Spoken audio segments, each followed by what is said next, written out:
Pare-pareho tayo ng situations, okay? We're on the same boat today. Kahit anong kalagayan natin, kahit nasaan man kayo. So, since we are in the same boat, we need the same motivation. We will rebuild. Nasira, nawala, lahat, we will rebuild. You can rebuild a bigger business, a better investment, better relationship, and better health. You just pray and be resourceful. Para it's time na makikita mo yung mga outside positive day believers, this is Dr. shall be added unto you. Ang ibig mo yung mga pain na. So second is to be wise para maging righteous.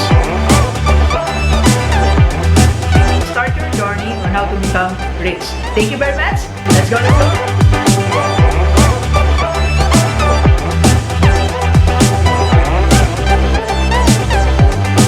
Positive Day Believers, this is Dr. Gigi Sunga from My Change Project. Alright, so second vlog natin today, and actually wala na sana akong plan mag-vlog. So I'll just stay here in my room, pray, read, and yun lang pwede natin gawin write anything na basic natin. But I came across with this book. Babasa lang muna tayo So, this is the book of John Maxwell. How High Will You Climb? Ganda So, nag-isuli ako. Nag-set up ulit ako ng camera. Stop muna gagawin natin. So, I just want to share. Baka makatulong sa lahat ng mga kababayan natin. Sa lahat ng mga believers natin. O kahit hindi. Kahit napapanood mo lang ako paminsan-minsan. Sa lahat sa inyo, baka makatulong. Pare-pareho tayo ng situations. Okay? We're on the same boat today. Kahit anong kalagayan natin, kahit nasaan man kayo. So, since we are in the same boat, we need the same motivation. So, this one motivates me, so I want to share it with you. Lalo sa mga kababayan natin, una dito sa Bataan, sa Pilipinas, sa Italy. I'm praying for you, lahat ng mga kababayan natin yan. At sa iba't ibang bahagi ng mundo, mga sumusubaybay sa atin, mga nagbe-message, I'm praying for you, and ingat po. And isa pa pala, nagpapasalamat tayo sa lahat ng mga nagme-message. Ang dami nagme-message sa akin, Doc, keep safe. Okay ka lang ba, Doc? I'm okay po. Hindi talaga ako lumalabas ng bahay. I'm following the rule. Ang batas ay batas, diba? So, sumusunod tayo. Meron tayong mga gustong puntahan. Important. Pero, there's no important or nothing is more important than being safe ngayon. Alright? Okay, so I just want to share with you yung isang istorya dito ni Edison. Yan. Kilala natin si Thomas Alva Edison, right po? So, kilala natin ang dami niyang invention, ang dami niyang nagawa, di ba? So, ang dami niyang mga inspiration na binigay sa atin. But there's one story na gusto kong share na 4 things that we can get from that story. That one story is when nasunog yung kanyang laboratory. Nasunog yung kanyang area na pinagagawa niya ng mga experiments and everything. So, nasunog. Okay? So, imagine yung effort mo na meron ka mga dinidikit-dikit, meron ka mga ginagawa-gawa, biglang nasunog. Di ba, minsan nga lang, meron tayong, simple lang kasi nag-ayos ako ng room Inayos ko to, I transferred it. Kasi ito na rin gusto ko na rin siyang gawing official prayer room. So, itong special vlog room na to, magiging prayer room na rin natin, dito na magaganap. So, nag-iwan ako ng mga gamit. Si nanay ko, tsaka yung assistant namin, active, ligpit na ligpit. Sabi ko, doon. So, nung nakita ko silang nagliligpit, parang na yung nagalaw nila sa buhay ko. Kasi mga maliliit na bagay na mahalaga, alam ko saan nandoon. So, di ba ganun tayo yung, parang, what are you doing to my things? Di ba? Kung magulo yun, parang magiging disaster ang buhay ko. Pero, si Edison po, si Sir Edison, yun ang nangyari. Di ba? Nasunog lahat. So, yung anak niya, inahanap siya. Father, where are you? Alam mo, these are the reactions of, sulat natin. At yung reaction ni Sir Edison, sabi niya una, tell your mother to come here, pati yung mga kaibigan niya. Because, eto, sabi niya dito, yan, sabi niya, go get her, son. Tell her to hurry up and bring her friends. Alright? They'll never see a fire like this again. Because they will never see a fire like this again. Alright? So, never see a fire like this again. Kasi siguro ang ganda, kasi imagine mo mga kinukombine niya, siguro may mga chemicals doon or mga wire-wire, di ba? Ang ganda siguro nung pagkakasunog, tsaka once in a lifetime. So sabi niya, they will never see a fire like this again. Yun ba yung naisip niya? Hindi niya naisip na i-save everything, documents, yung pinakamalagang bagay. Siguro yung malapit na matapos na experiment, baka yun na yung kunin natin if we were Sir Edison, di ba? Pero sabi niya, tell your mother to come here. Tingnan niya gano'ng kaganda ang nagaganap. Alright? So, what's happening right now? What's happening right now? Ang point ni Sir Edison, it's interesting. What's happening right now, alam ko hindi siya maganda. Hindi siya maganda. It's not a joke. Hindi siya joke. Okay? But it's interesting. Ang term ko lang na pwedeng gamitin, hindi beautiful eh. It's not amazing. It's not like that. Kasi narattle niya tayo. It's just an interesting thing na paano yung virus na yon na pahinto niya ang buong mundo. Diba? Interesting. Paano yung virus na yon na sobrang liit-liit nun, hindi kinakaya ng mga specialist natin. Hindi natin kinaya. Alright? That's interesting to study. Diba? Pwede. Or kung di mo man i-study or isipin mo na lang, what's happening ngayon 2020? Hindi natin malilimutan to sa buhay natin. Hindi na natin to malilimutan. Itong 2020, itong March, we can never forget this.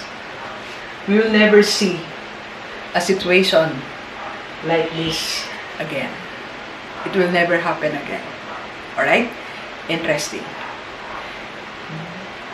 Ganun mo na lang siyang tingnan. Yung virus, yung COVID-19, ganun na lang natin siyang tingnan. It's just an interesting what makes this virus to stop us from all these things that we are doing. Na nabaliwala lahat. Pati pera mo nabaliwala. Alam nyo ngayon, I was about to withdraw. Pa-withdraw okay here. Alam mo, allowed lang doon sa isang kinukuha na namin, 3,000 pesos. Kasi may mga nag-donate na po sa COVID-19, 1K drive. Sa lahat pala na gusto mag-donate, open pa rin. Pero nahirapan yung iba eh. So okay lang po kung hirap na hirap kayo. And sabi ko, mag-withdraw ka, 3K. It's interesting, di ba? Na bagay sa buhay natin. Na-stop tayo. Di ba? Ganun na muna natin siyang tingnan. Alright? Second, alam nyo, nung matapos na sunog, kinabukasan, sabi niyo po, early, the next morning, early, maaga, nagpunta siya. Sabi niya, long before dawn, sabi niya, with the fire barely under control. So, okay, Edison called his employees. May meeting agad, di ba? Meeting agad, tara po tayo dito. Sabi niya sa mga empleyado niya, together, and made an incredible announcement. This is it, okay? So, ito na yung amazing announcement. Okay, this is the amazing announcement. We are rebuilding. We are rebuilding. We will rebuild. Diba? So sabi niya, yun yung nasunog na yan, magtatayo na lang tayo. Diba? Magtatayo na lang tayo. Ayaw mo na yan. We will rebuild. Nasira, nawala, lahat, we will rebuild. Ngayon, nawala lahat. Diba? Kabuhayan natin, negosyo natin, nalugi, investment natin, down, and even other relationships natin, nawala na eh. Diba? Yung iba, di na natin alam anong ginagawa nila. What are you busy with? Iba, concern pa rin sa atin. Iba, nawala na. Iba, may mga conflict na rin eh. Diba? Like kami sa case ko ng kapatid ko, tsaka yung pamangkin kong nurse, tsaka fireman. mga conflict na kami. Kasi, sabi ko sa kapatid ko, stop na siya mag-duty kasi meron siyang dalawang maliit na anak, grade 1. Tsaka isa, grade 3. Sabi ko, stop ka na dahil itong mga anak mo paano? Nasa amin kasi dalawa niya anak, yung isa naman, siya naman, doon sa kabilang bahay umuwi. Kasi, si nanay is old, so whatever happens, parang iniiwas namin si nanay, tsaka ako, tsaka yung dalawa niyang anak. Sabi niya, we are committed. Sabi ko, okay, I understand that kasi nasa academe ako alam ko nanumpa kayo pero may commitment ka rin sa anak mo. So how's that? How's that? Paano nyo isi-settle family? Nakikita mo yung anak niya, minsan nagkakasakit din. Wala ka namang magawa, di ba?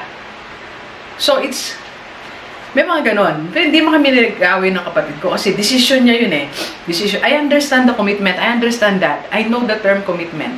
And I'm also committed to you. I understand that. I understand. Okay? So, what I'm trying to say, hindi yun ang issue natin senior ko lang. We will rebuild. So, ang dami nagawa ngayon, pati, iba nakaaway na yung barangay captain, iba nakaaway na si mayor, iba nakaaway na natin, mga tao, may nagpuprotesta pa, yung mga nag-away na sa checkpoint, sa palengke, nag-away na. Sabi ni Edison, we will rebuild. So, after this COVID-19, we are rebuilding. You can rebuild your life. You can rebuild your health.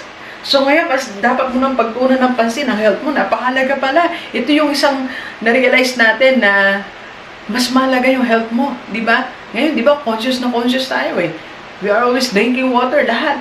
Healthy kinakain natin ngayon. Natutulog tayo maaga. So after COVID, we will rebuild our health. We will rebuild relationship. If there's a need, go back to your barangay captain. Say, thank you, Cap. Or sorry, Cap. Nakapagsalita ako ng di maganda kasi out of needs, out of what's happening, out of fear, out of panic and everything. Rebuild relationship. Yung kaibigan mo na nagka-dispute pa kayo, family member mo na nagkaroon kayo misunderstanding kasi may mga mararamdamin kasi hindi mo na pwedeng pumunta sa bahay, social distancing muna tayo and everything. So may mga nagtampo, rebuild that after this. Your business, investment, everything, we can rebuild. We are rebuilding. We will rebuild. We can. Alright? So yung sabi ni Sir Edison, sabi niya, we will rebuild. Okay? We will rebuild. And the third thing, nung sinabi niya, we will rebuild, ano yung sabi niya? He has no money. No money. Ang sabi niya nga, okay, by the way, we will rebuild. Anyone na may kakilala para makapag-loan tayo. Diba? It's just the same question. Question mo sa akin ngayon yan sa isipan mo. Doc, how can I rebuild my health? Wala nga kaming pera. How can I rebuild our relationship? Wala akong pantawag, wala akong pagpunta sa kanya. How can I rebuild my business? Bankrupt. How can I rebuild my investment? Do you think hindi tinanong ni Edison sa isipan niya yan? Pero nilabas niya ba yan? Hindi. In front of his employees, hindi niya sinabi yan. In front of the crowd, hindi niya sinabing, how can we rebuild? He did ask, wala tayong pera, paano ba, ano gagawin natin? Hindi siya nag-rattle. He maintained his composure. Who knows, baka sa isipan niya, dami niya ring worry, pero hindi niya sinabi yun Di ba? Because, character na ni Sir Edison yun. Nag-fail nga siya he spent millions of peso in one of his experiment only to find out small value lang pala yun. Ang dami niya rin failure, thousands of failures, marami siya. Pero, very si Sir resilient. Go lang ng go. Di ba? Just go and go lang. Rebuild your business. You can have loan. Di ba? Baka may malapitan tayo. Your investment, start. Be wiser now in your investment. Relationship, rebuild it. Text lang naman yan Sorry lang naman yan Health mo, ang daming natural remedy sa health. Okay? No money is not a problem to rebuild your life. Alright? And last, as sabi niya, we will rebuild bigger. Wala na nga silang pera, bigger pa, di ba? But it will happen. You can rebuild a bigger business, a better investment, better relationship, and better health.